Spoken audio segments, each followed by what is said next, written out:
요즘은 그래도 좀 덜 춥죠? 서울에서 제일 추운데 어딘지 아세요? 서울 시립대.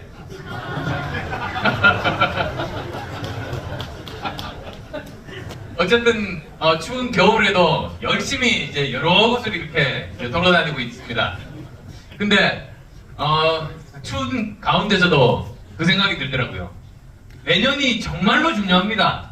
내년이 대한민국 운명을 결정짓는 그런 해입니다. 내년에 우리가 정말 압도적인 일당이 되면 우리나라는 제가 만든 그 110대 국정과제 제대로 만들어서 선진국이 될 수 있고요. 그런데 만에 하나 우리가 2당이 된다. 그럼 우리는 결국은 후진국 추락하는 수밖에 없습니다. 그걸 결정짓는 게 바로 내년인데 동의하시죠? 안철수! 그래서 반드시 정말 우리나라를 위해서 내년에 이겨야 되는 겁니다. 자, 어떻게 이길 것인가? 저는 짧게 3가지만 말씀드리겠습니다. 우선 첫 번째, 당대표입니다.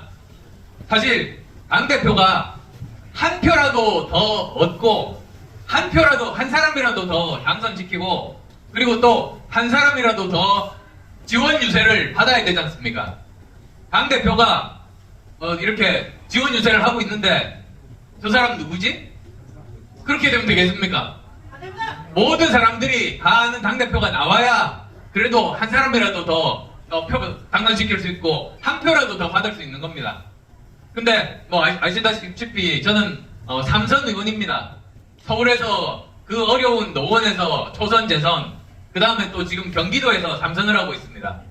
근데 저 같으면은 가장 아슬아슬하게 이긴 게 21% 이겼고요. 아슬아슬한가? 그리고 보통 20-30% 정도 제가 이기고 있습니다. 근데 그래서 물어봤습니다. 왜 나를 뽑았느냐고 이제 뽑은 젊은이가 있길래 물어봤습니다.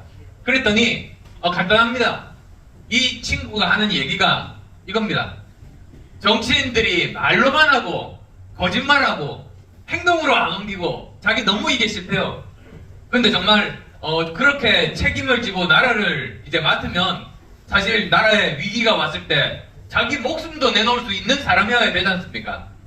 그리고 또 주위에 어려운 사람들이 있을 때 자기 재산 기부할 수 있는 사람이 되어야 되지 않습니까? 맞습니다. 근데 저는 이미 증명했습니다.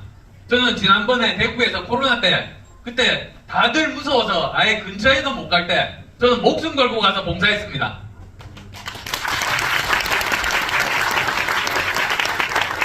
그리고 또 생각해 보십시오. 2020년 우리가 정말 정권교체 가능성 없다고 생각했을 때 그때 저는 서울시장 선거 출마해가지고 제 모든 걸 다 바쳐가지고 그 선거에서 우리가 이겼지 않습니까?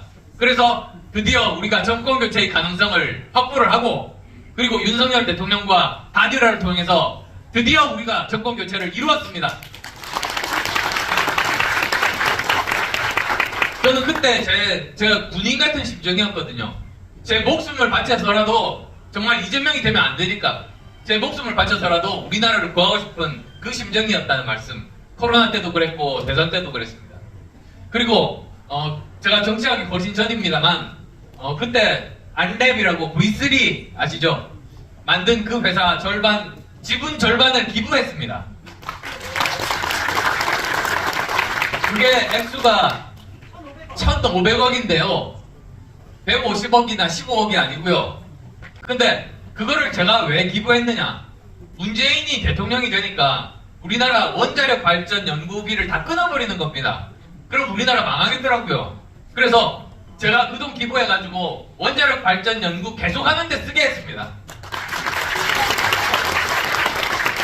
그래서 그게 이제 계속 된 겁니다. 그래서 지금 UAE에다가 수출할 수 있게 된 겁니다. 그래서 그 친구 중도에 있는 친구 그러니까 수도권은 사실은 중도 싸움 아니겠습니까? 2030 싸움 아니겠습니까? 중도와 2030 마음을 얻는 거는 그래서 제가 그 사람들의 표를 얻을 수 있었구나 이제 그 깨달음을 얻을 수가 있었습니다.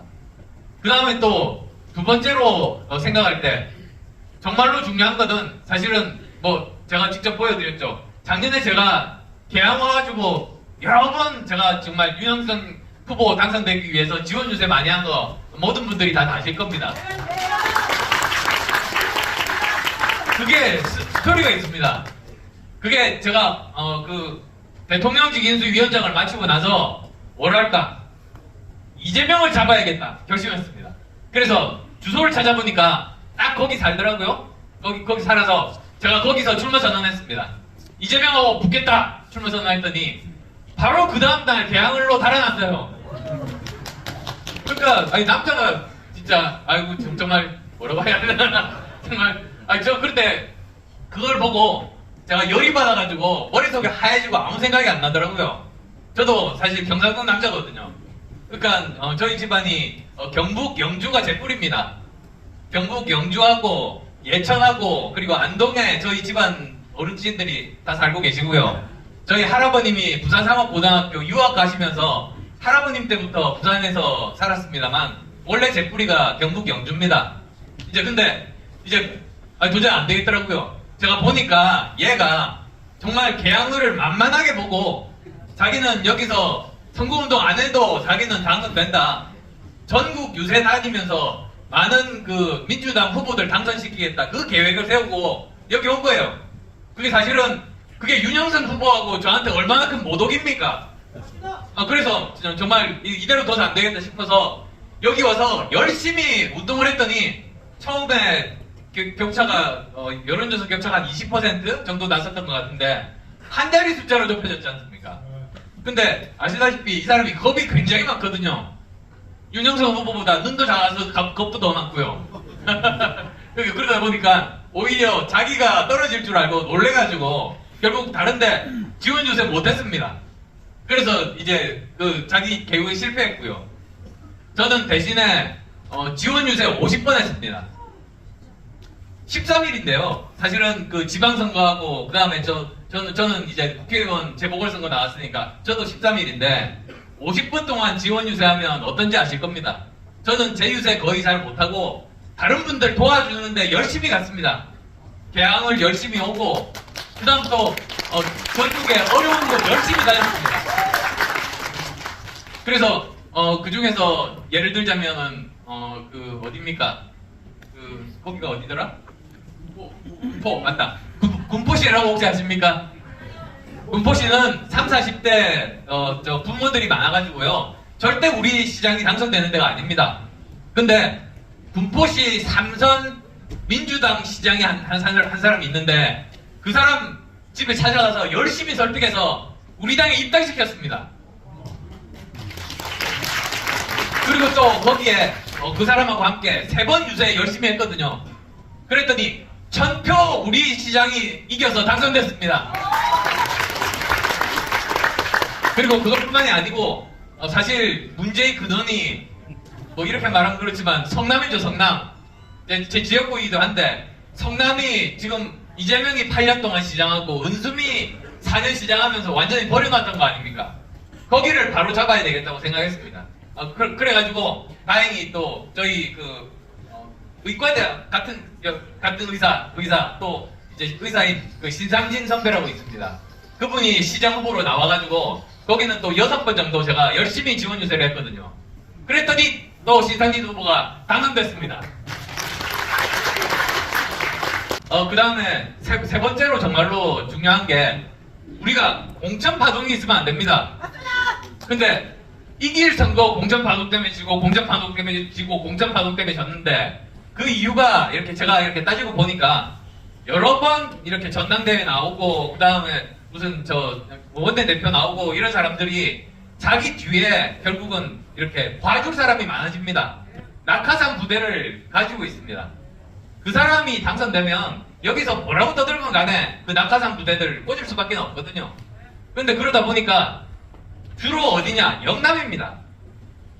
수도권은 5% 차이가 나니까요. 저 빼놓고 5% 차이 나니까 거의 이렇게 거기 안 사는 자기 친구 꽂아놨다가 떨어지니까 영남에 멀쩡하게 잘하는 의원들 정말 질 좋은 의원들 잘라내버리고 자기 친구 심으면 그거 어떻게 하겠습니까?